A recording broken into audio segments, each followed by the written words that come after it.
الاهلي كان بيلعب يا جماعة امبارح نادي زد ايال مدريد المصري. علي لطفي يا جماعة جلب امبارح، تيجي تيجي في نفسه يا ولاد، شمال بيجيب ويمين بيجيب.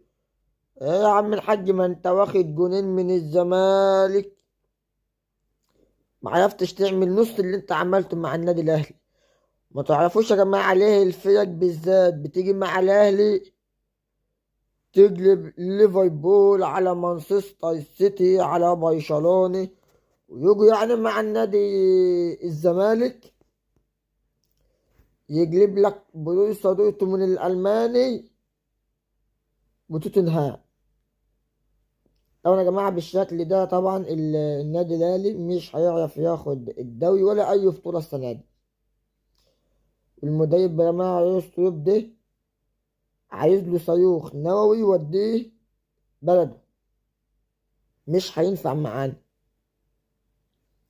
الأهلي يا جماعة محتاج صفقات، يعني ده أغنى نادي في أفريقيا. طب إيه الدليل؟ بيراميدز كل ما بيخش معاك في الصفقة سلام عليكم، دي اللي انت بتفاوضه حياته. اليو ديانج بقالك سنتين مش او سنة مش عارف تجدد له وماشي. كيموش انت جايبه قاعد يكيش كيش كيش. انت عندك اسد الحمام وجبتهوش ليه؟ فلوس وسام ابو علي عملت بيها ايه؟ ما عملتش بيها حاجة.